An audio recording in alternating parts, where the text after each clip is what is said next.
Debido a la gran probabilidad de que las singularidades tecnológicas ocurran en el universo, pudiera ser probable que civilizaciones avanzadas, ya seamos nosotros en el futuro o alienígenas en una lejana galaxia, hayan creado o crearemos simulaciones donde supuestamente se vive una realidad parecida a un ordenador.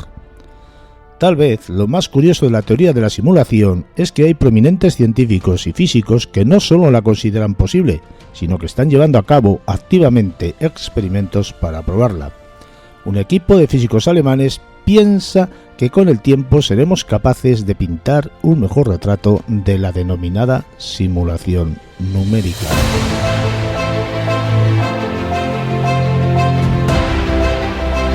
José Carlos, buenas noches, bienvenido. ¿Cómo estamos hoy? Muy bien, muy bien. Buenas noches. ¿Cómo estás, Juan Carlos? Pues con los cambios de tiempo, igual de mal. Ahora sol, ahora nublado, ahora sol, ahora nublado, ¿no? Sí, es que estos cambios tan bestiales que hacen por aquí de tiempo no son nada saludables. ¿Qué vamos a hablar hoy? Pues de algo que me preocupa mucho y creo que preocupa también a los oyentes. Y si te soy sincero, creo que es algo que me ha costado mis apariciones en televisión. O sea, que se me ha vetado por este tema. Estamos hablando de conspiraciones, entonces. Estamos hablando de las conspiraciones y del universo Matrix, ¿no? Que se está generando en esta aldea universal mediatizada por los medios de comunicación. Y muy especialmente por las redes sociales, ¿no? Que han experimentado un crecimiento exponencial durante los últimos 10 años, ¿no?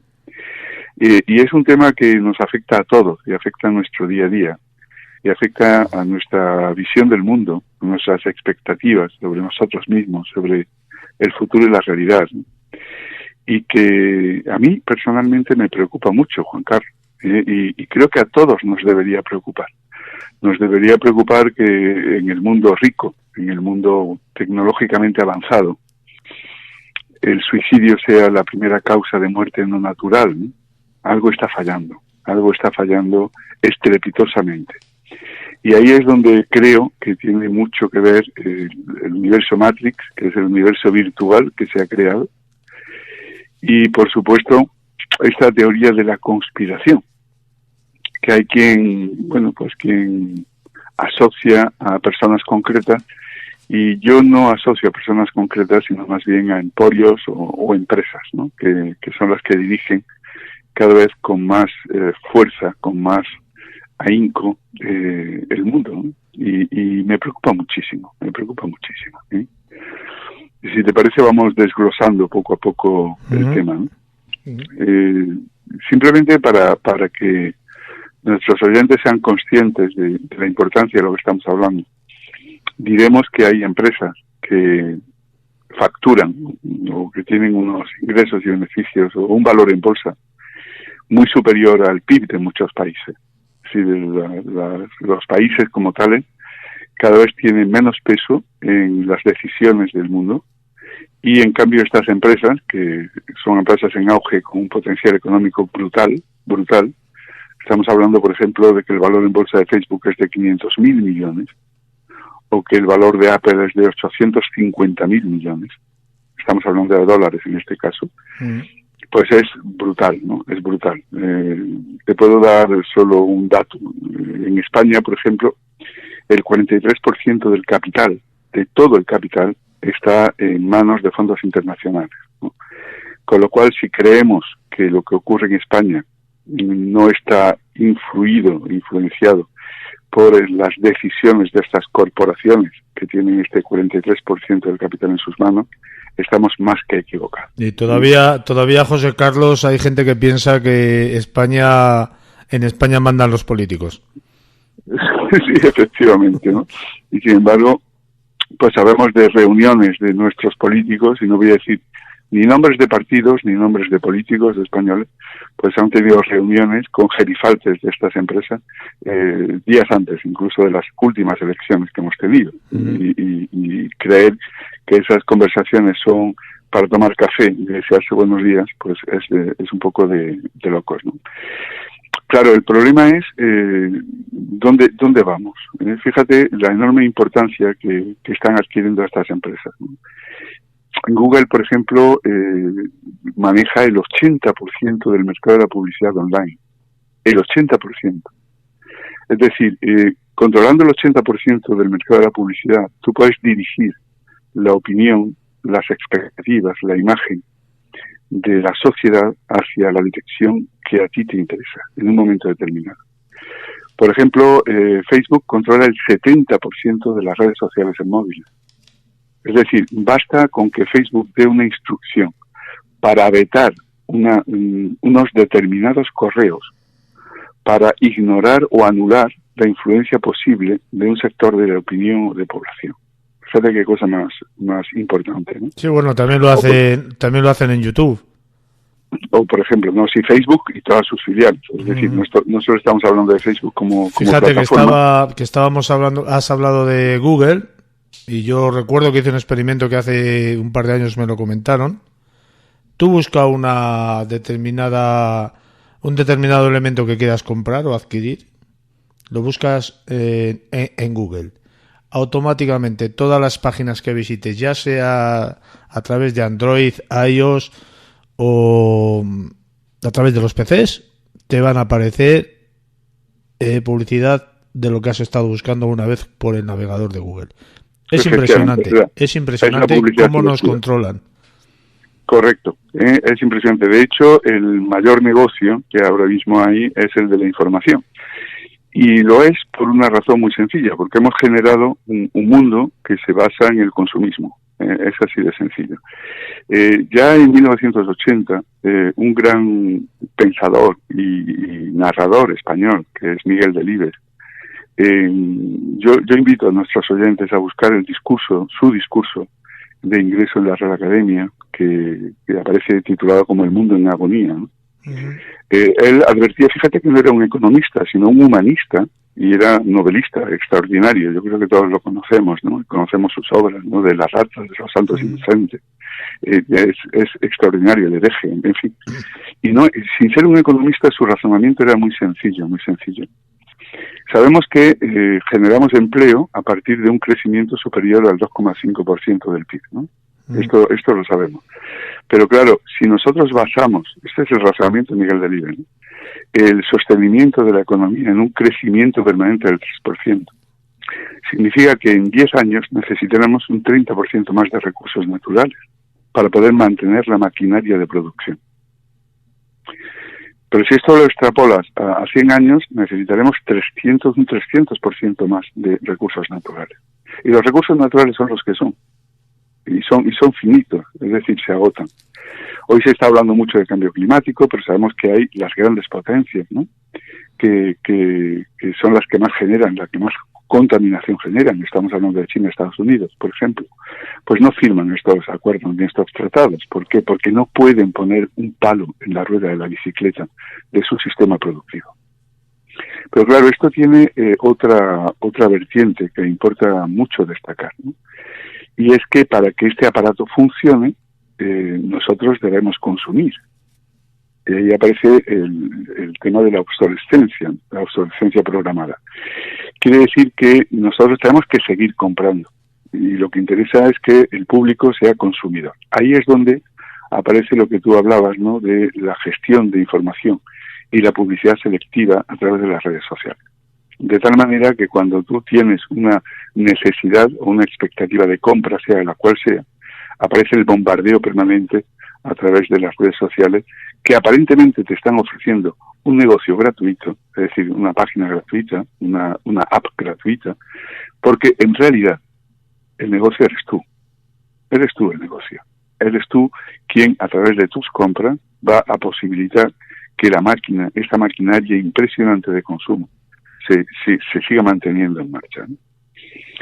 Fíjate que hace algún tiempo, me parece que 10 años, ¿no?, hubo un instituto, el Instituto Federal Suizo de Tecnología de Zurich, ¿no?, hizo un estudio acerca del comparativo de la riqueza de las empresas y la riqueza de los países, ¿no?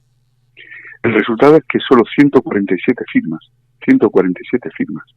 estamos hablando de empresas, controlan el 40% de la riqueza del planeta. Casi todas las instituciones financieras como Barclays, Morgan, Goldman Sachs. Es una barbaridad porque es gente que se sienta y da un botón. Efectivamente. Que no hacen nada más. Es que las personas de a pie no nos creemos esto. Yo recuerdo que leí hace unos años en la revista muy interesante un artículo sobre quién manejaba el grano del mundo y lo debían de manejar, según este artículo, 2 o 3 personas desde Brasil. Ellos daban el botoncito, como digo yo, pum, y de ahí se manejaba todo y movían miles de millones de pesetas de un lado a otro sin sacar un duro del bolsillo. Claro. ¿Qué ocurre? Pues ocurre que se han generado mercados paralelos, lo que ahora se llama dark pool, ¿no? Que son mercados no controlados, mediante los cuales se pueden hacer compraventas de acciones de forma muy inmediata. Fíjate que ahora mismo hacer una operación de compraventa en este tipo de mercados paralelos lleva 10 milisegundos. Es decir, que se pueden hacer 40.000 operaciones en menos de 2 segundos. Con lo cual estás generando un tremendo control en el que la base de la riqueza es simplemente la información. Y tú puedes influir perfectamente en la economía mundial a través de esta incidencia. Claro, que creer que todo nos es ajeno, pues es absurdo, ¿no? Porque vamos hacia una economía planetaria, una economía mundial controlada por empresas que económicamente son las que los fósiles. De hecho, tenemos inventores en España que fueron silenciados, ¿no? Recuerdo en los años 70, ¿no? Un gaditano que inventó el motor de agua. Yo fíjate, pensé que era catalán. No, era gaditano. Que desapareció de la faz de la tierra, ¿no? Este buen señor. Efectivamente, desapareció de la faz de la tierra. Y después el tema de la generación de electricidad por movimiento magnético permanente. Hubo también en el sur otro español que tenía algo parecido y a este creo que se le llevaron a la NASA. Claro, dice, bueno, y esto, si esto es así, si hay la posibilidad de ofrecer al mundo una fuente de energía que sea absolutamente gratuita, ¿por qué no se hace?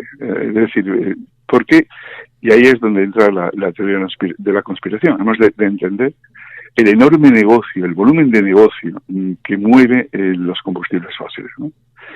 Y cómo podría incidir en la economía mundial la desaparición de esta fuente. Estamos hablando ahora de industria automovilística, estamos hablando de industria energética, todos sabemos lo que nos cuesta el recibo de la luz y esto es absolutamente intolerable, ¿no? Y lo soportamos porque nos lo presentan como algo imprescindible, necesario, inevitable. Pero es falso. Es falso. No tiene por qué ser así. Hay un libro muy interesante, el autor ahora no recuerdo cuál era, no lo recuerdo, pero era un autor muy conocido, no sé si Eduardo Mendoza, no quiero que me lo toméis al pie de la letra, ¿no? Que escribe un libro sobre la energía eólica, ¿no? Y dice, bueno, ¿por qué nos gastamos miles de millones en energía eólica, en construir parques eólicos, cuando sabemos que la electricidad no es acumulable? Y cuando sabemos que los picos de producción de electricidad de los parques eólicos coinciden con el amanecer y el atardecer, que es cuando se producen los flujos de aire. Si no es acumulable y resulta que solo hay 2 picos y no podemos conservar esta energía, ¿a quién se le ha ocurrido hacer esto, ¿no? Y su respuesta era bastante sencilla, ¿no? Es decir, oye, ¿por qué no utilizamos los parques eólicos para esa fuerza motriz, elevar el agua hasta las presas, de tal manera que podamos, en los picos bajos de consumo, producir la elevación del caudal de agua a la presa, para cuando necesitemos la electricidad, abrir las compuertas y producir electricidad a través de las turbinas, ¿no? De tal manera que generaríamos un circuito cerrado, muchísimo más económico, y no desforestaríamos, ¿no? Porque sabemos que los parques eólicos en 300 hectáreas a la redonda se cargan todo el hábitat animal, ¿no? De pájaros y de... Bueno, y este razonamiento tan sencillo, ¿por qué ese impuesto al sol que se puso en España? ¿Por qué no se fomenta el autoconsumo a través de la instalación de paneles solares, ¿no? son muchísimas incógnitas. Es muy fuerte, es muy fuerte lo del impuesto este que se puso cuando la energía es solar. Correcto. Es decir, bueno, y la respuesta es muy sencilla, es porque la bicicleta para caminar tiene que seguir pedaleando. Y los impuestos que pagamos a través de los combustibles fósiles, cada vez que echamos gasolina, más del 50% de lo que pagamos van en impuestos al Estado. O cada vez que pagamos el recibo de la luz. No sé si habéis fijado la cuota cuota fija que se nos marca, ¿no? Claro, es una bestialidad. Es una absoluta bestialidad, porque necesitamos que... Pero todo esto va en relación a que estamos inmersos o hemos generado una sociedad en la que el producto somos nosotros. Y nosotros lo que tenemos es que ser buenos consumidores. ¿Y cómo conseguimos esto? Pues esto lo conseguimos generando unas expectativas que generan hábitos sociales. ¿Cómo generamos estas expectativas? Pues fundamentalmente por dos vías. La primera vía es la televisión. La segunda vía son las redes sociales, ¿no? Es terrible el daño que hace la televisión. Fíjate que ahora que estás hablando de la tele, yo me acuerdo de estos supuestos avioncitos que van dejando estelas por los cielos, que hace unos años salía en el telediario el hombre que llamamos del tiempo siempre, diciendo que era vapor de agua. Impresionante. Bueno, y había gente que se lo creía, ¿eh? Claro, porque lo importante en este mundo que estamos creando, que es un mundo cada vez más virtual, no es la verdad, sino lo que conseguimos que los demás crean que es verdad. Si conseguimos que los demás lo crean, claro, lo hemos conseguido. Como lo decían en la televisión, era verdad. Claro, como decían en la televisión, era verdad y nadie lo cuestionaba. Es que ha salido en televisión, pues ya está. Bendito sea Dios y aquí paz y después gloria. Luego hay otra cosa, perdóname, que hablaba hace unos programas, hace ya unos meses, con Miguel Celades, sobre las farmacéuticas, que es esta dependencia que crea la farmacéutica, porque a la farmacéutica lo que les interesa es un enfermo crónico para fomentar el consumo.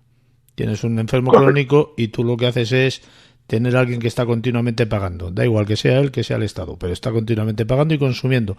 Por lo tanto, a las farmacéuticas no les interesa que la gente sane ni que la gente se muera. Están las dos partes. Les interesa que la gente esté enferma crónica. Porque hoy en día, pues yo, por ejemplo, a mí me falta la vesícula, a la mujer le falta la tiroides, a quien no le falta otra cosa, a otro le falta otra cosa, o tienen enfermedades... o bueno, la tensión alta, que están continuamente con pastillas, o me explico, ¿no?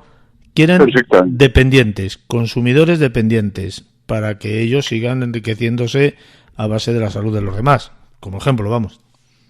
Evidentemente, de hecho, a mí me llamó mucho la atención, y lo digo ahora con valor positivo, una vacuna contra un cáncer específico que se ha descubierto en Cuba y que se ha puesto gratuitamente a disposición de la comunidad internacional. Yo creo que me sorprendió la noticia y quiero ponerla en las ondas, ¿no? Y que la gente lo sepa, ¿no? Que hay otra forma de hacer las cosas y que deberíamos desde la conciencia procurar entre todos un cambio radical, ¿no? Sí que me preocupa porque como profesor, cuando yo hago un estudio a inicio de curso, ¿no? Sobre los hábitos de mis alumnos, ¿no? Para saber con quién estoy hablando. Hace 15 años, en ese test inicial, a mí me daba que el promedio de visualización de la televisión por alumno era de 5 horas. Una barbaridad. Diarias, de 5 horas diarias. Bueno, hace 2 años, en el último estudio, este tiempo se había alterado, ¿no? Y las 5 horas las dedicaban a teléfonos móviles, redes sociales y televisión. Claro, ¿esto qué quiere decir? Esto quiere decir que estamos abandonando cada vez más la vida real, sustituyéndola por una vida virtual que no tiene efectos reales sobre nosotros mismos. Tú puedes tener 10.000 likes en una entrada de Facebook, ¿no? O en una entrada en cualquier otra plataforma. Pero esos likes no quiere decir que sea ese amigo que cuando tú estás triste o sufres un revés en la vida, es capaz de acompañarte y cogerte la mano. Bueno, lo segundo segundo es la realidad.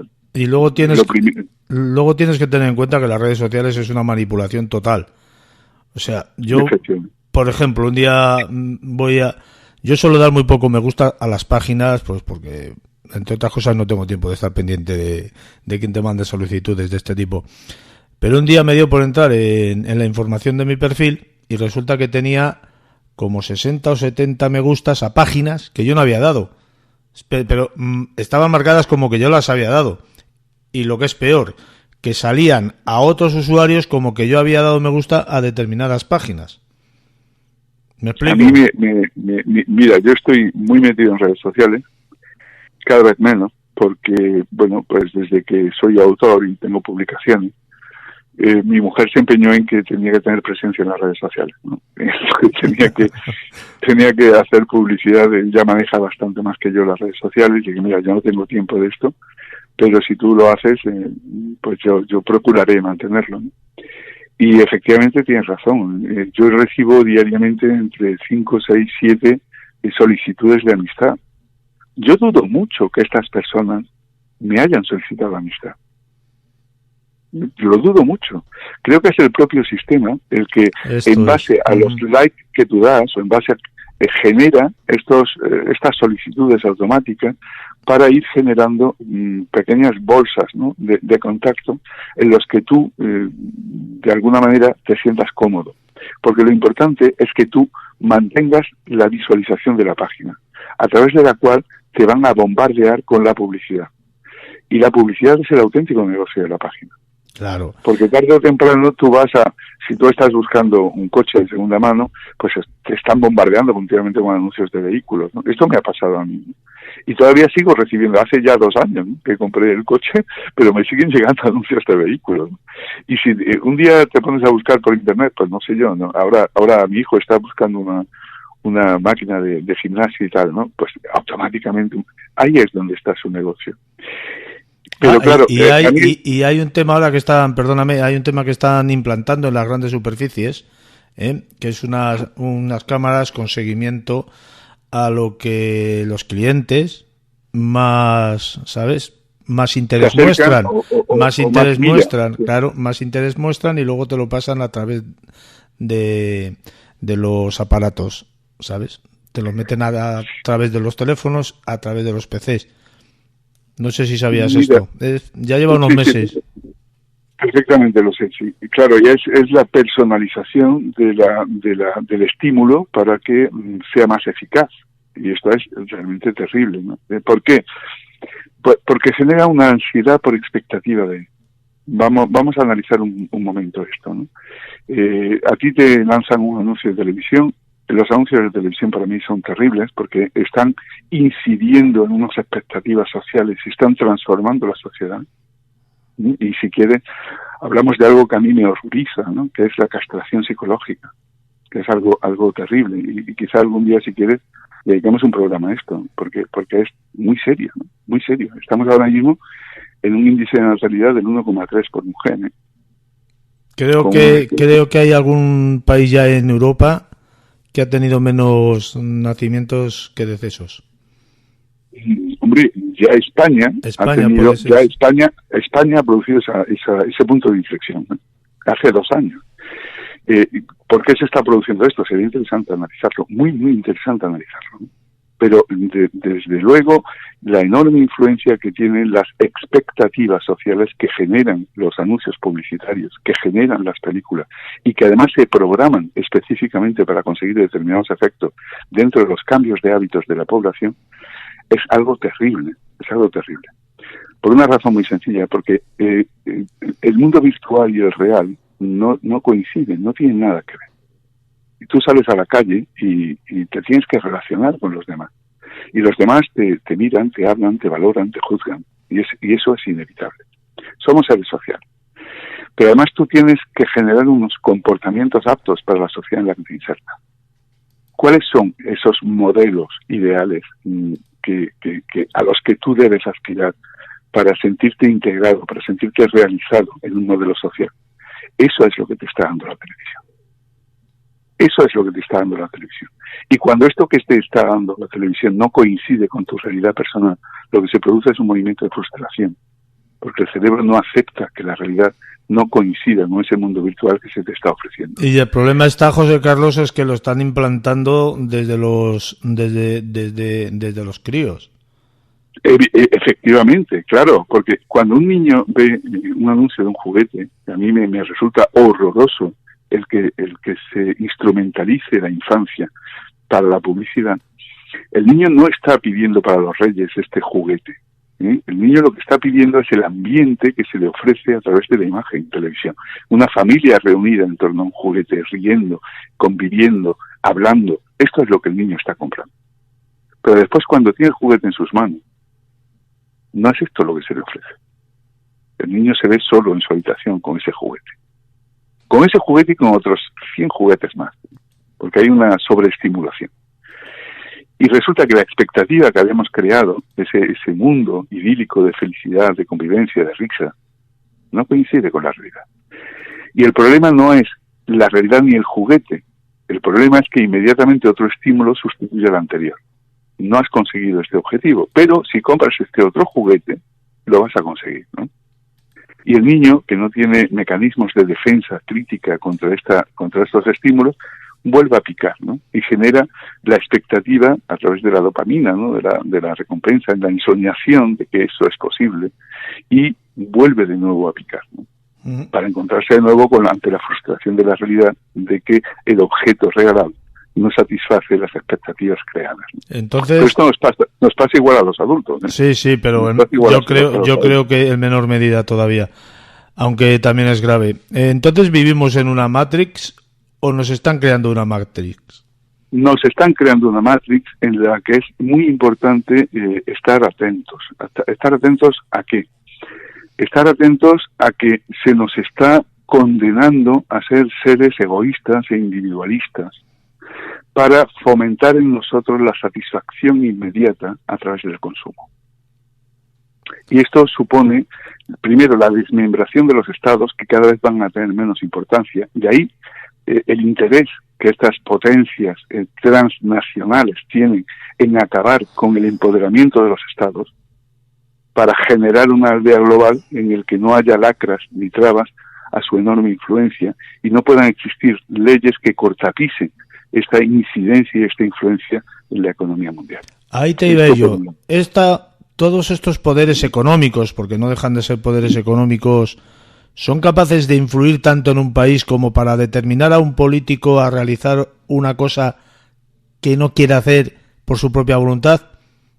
Quiero decir, incluso son capaces de amenazarles de muerte para hacer que ellos obren de una manera que no están preparados mentalmente hablando por sus ideas, por ejemplo. Evidentemente, yo es que estoy absolutamente convencido, ¿no? Absolutamente convencido. Y vuelvo de nuevo a las expectativas de esa conversación que se mantuvo antes de las elecciones últimas que hemos tenido, ¿no? Entre uno de los elementos de más influencia y más cuestionado, ¿no? A nivel internacional, y un relevante miembro de nuestra política nacional. Y esto es así, ¿no? Y también es conocido la manipulación de las elecciones norteamericanas y la elección de Trump, que era, bueno, pues eso está ahí, ¿no? Y es más que conocido la influencia de lo que ahora se llama, bueno, yo les llamo mentiras, ¿no? En las redes sociales, a través de las cuales se van generando estados de ánimo que favorecen o son contrarios a los intereses particulares de estas empresas. Si tú tienes un político que va a ir en contra de tus intereses, evidentemente te lo liquidas, ¿no? Vas y a apoyas, claro, sí. Claro. Tú ten en cuenta solamente un dato, esto para que nuestros oyentes lo tengan claro. BlackRock, que es la mayor gestora de activos del mundo, maneja 5 billones de dólares.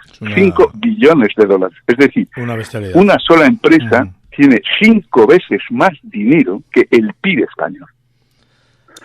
Creer que a esta empresa, que además es poseedora del 40% del capital español, le va a resultar indiferente el resultado de unas elecciones y no va a tratar de meter la cuchara para defender sus intereses en nuestro país, es absurdo.